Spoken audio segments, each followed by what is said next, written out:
वजीर आजम इक्तिसादी राब्ता कमेटी समेत मुख्तलिफ कमेटियों जोड़े छड़ियों। ECC जो चेयरमैन वजीर आजम शहबाज शरीफ पाण हूंदो। सीड़पकारी कमेटी जोड़ी वही, मेंबर इसहाक डार हूंदो। वजीर आजम हुकूमती कंपनियुनि बाबत काबीना कमेटी जोड़े छड़ी।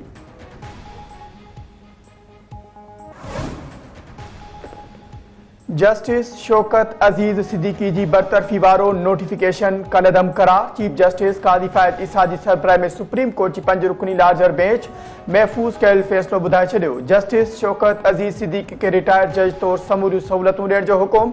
अदालत फैसले में चयो आहे त रिटायरमेंट की जमार पूरी थियण करे उहदे ते बहाल नथो करे सघिजे। केस में देर थियण सबब जस्टिस शौकत सिद्दीकी की जमार 62 साल पूरी थी वही आहे। जस्टिस शौकत सिद्दीकी के हाणे रिटायर्ड जज तस्लीम कयो वेंदो।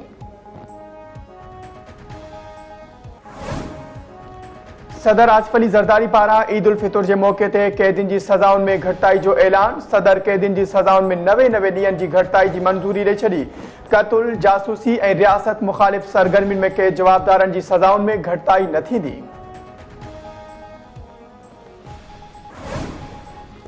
जेल खाते वारे सूबाई वजीर अली हसन ज़रदारी पारां सेंट्रल जेल हैदराबाद जो दौरो। सूबाई वजीर कैदियुनि सां मुलाकात करे मसला मालूम कया ऐं बैरिकनि जो जाइज़ो वरितो। सूबाई वजीर पारां जेल सुप्रिंटेंडेंट के इंतजाम बेहतर करण ऐं कैदियुनि जा मसला हल करण की हिदायत। संदसि चवणु हो त कैदियुनि जे इंसानी हक़नि जो ख्याल रखियो वञे। मुलाकात लाइ ईंदड़ कैदियुनि जे वारसनि के तंग न कयो वञे।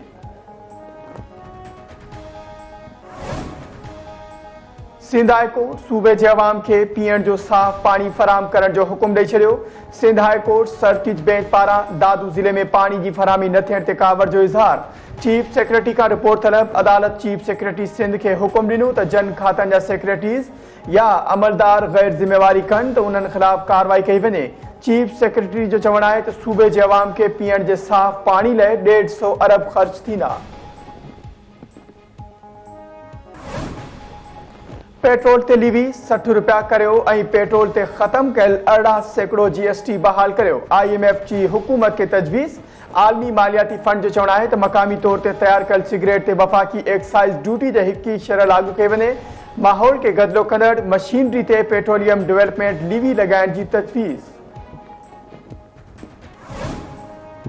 PTI बानी ऐं शाह महमूद कुरैशी जा प्रोडक्शन आर्डर मंजूर। इस्लामाबाद की अदालत ॿिन्ही के 10 अप्रैल ते पेश करण जो हुकुम ॾेई छॾियो। डिस्ट्रिक्ट एंड सेशन कोर्ट से जुडिशियल मैजिस्ट्रेट पार्लियामेंट हमले केस की ॿुधणी कई। अदालत PTI बानी के अदालती कमरे में पेश करण जो हुकुम ॾे। वकील नईम पंजोथा की इस्तदा। अदालत दरख्वास्त मंजूर कंदे PTI बानी ऐं शाह महमूद कुरैशी जा प्रोडक्शन आर्डर मंजूर करे छॾिया। DI खान में सिक्योरिटी फोर्सिस के काफ़िले ते आपघाती हमलो 2 जवान शहीद थी विया। ISPR मूजिब सिक्योरिटी फोर्सिस के काफ़िले भरिसां एक दहशतगर्द पान के धमाके से उड़ाए छॾियो। आपघाती हमले में नायब सूबेदार यासिर शकील ऐं सिपाही ताहिर नवीद शहीद थी विया। ISPR जो चवणु आहे त सिक्योरिटी फोर्सिस दहशतगर्दी की लानत ख़त्म करण लाइ पुरज़्म आहे। असांजे बहादुर सिपाहियुनि जूं अहिड़ियूं कुर्बानियूं असांजे इरादनि के वधीक सघारो कनि थियूं। बुज़दिलाने हमले की ज़िम्मेवारनि के कैफ़ किरदार ताईं पहुचायो वेंदो। सिंध के वॾे वज़ीर आबियानी के अॻिते नज़रसानी लाइ आबपाशी खाते के सूबाई वज़ीर का सिफ़ारिशूं तलब करे वरितियूं। वॾे वज़ीर मुराद अली शाह सदारत हेठि इजलास जर जे पानी के इस्तेमाल करण बाबत कानून जोड़न जो फैसलो। रिथा लाइ लीगल फ्रेमवर्क जोड़न खातिर कंसल्टेंट हायर कयो वेंदो। मुराद अली शाह ज़राअत खाते का कारपोरेट फार्मिंग मुतारिफ कराइण लाइ तजवीज़ूं घुरी वरितियूं। वॾे वज़ीर जो चवणु आहे त हू चाहे थो त ज़रई शोबे में दोस्त मुल्कनि जी टेक्नोलॉजी मां फ़ाइदो खणे तरक़ियात ॾियारी वञे। जेसिताईं फसल की पैदावार में वाध न थींदी तेसिताईं हारी महफ़ूज़ न थींदो ऐं नई मईशत मुस्तहकम थींदी।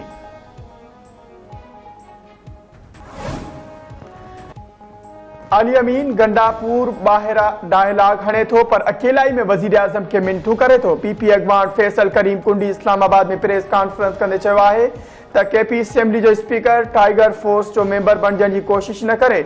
स्पीकर के गुजारिश है त मखसूस सीटुनि ते चूंडियल मेंबरनि के हलफ खणाए। KP का सवाइ समूरनि सूबाई असेंबलियुनि में हलफ बर्दारी थी चुकी है। सेनेट इलेक्शन में PP जा उम्मीदवार अक्सरियत से कामयाब थींदा। सेनेट इलेक्शन का पोइ हुकूमत सादी जो अमल मुकम्मल थी वेंदो।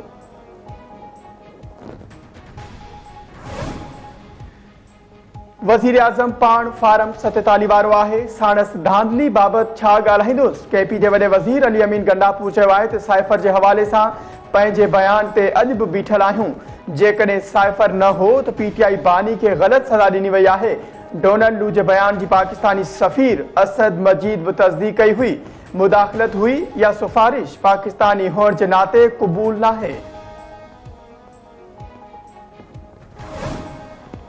पार्लियामेंट में ताहयात नाअहली जो मुद्दो 5 साल वधाइण खिलाफ दरख्वास्त रद्द। लाहौर हाई कोर्ट जे जज जस्टिस शाहिद बिलाल हसन महफूज़ कयल फ़ैसिलो जारी करे छॾियो। ॿुधणी दौरान वफ़ाक़ी हुकूमत जे वकील दरख्वास्त जी मुखालिफ़त कई। दरख्वास्त गुज़ार जो चवणु हो त ज़ाब्तनि मूजिब ताहयात नाअहली वारे कानून में पार्लियामेंट मख़सूस मेंबरनि ज़रिए तरमीम नथी करे सघे। अदालत नाअहली जो मुद्दो 5 साल मुक़रर करण वारे कानून खे कलअदम करार ॾे। बिजली जे वाहिपेदारनि ते 967 अरब रुपयनि जो बार विझण जूं तयारियूं। बिजली जी विच कंदड़ 6 कंपनियुनि ईंदड़ माली साल लाइ दरख़्वास्तूं नेपरा में जमा कराए छॾियूं। नेपरा दरख़्वास्तुनि ते ॿुधणी 2 अप्रैल ते थींदी।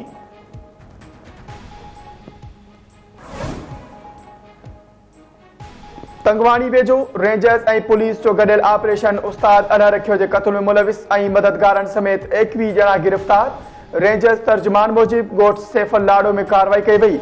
गिरफ़्तार थियल जवाबदार क़त्ल धाड़नि फुरुन ऐं ॿियनि ॾोहनि में मुलविस आहिनि। गिरफ़्तार जवाबदारनि खे वधीक कार्रवाई लाइ पुलिस हवाले कयो वियो आहे।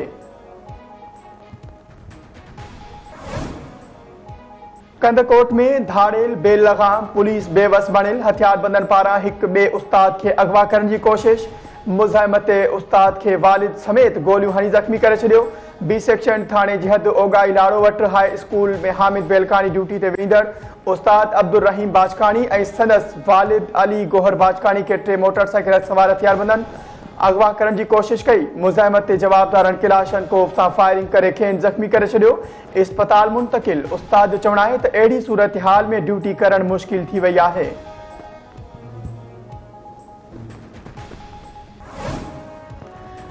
ऐं मुल्क समेत दुनिया में पाणी जो आलमी ॾिहाड़ो मल्हायो पियो वञे। पाकिस्तान पाणी जी खोट खे मुंहुं ॾींदड़ मुल्कनि जी फ़हरिस्त में 3 नंबर ते अची वियो।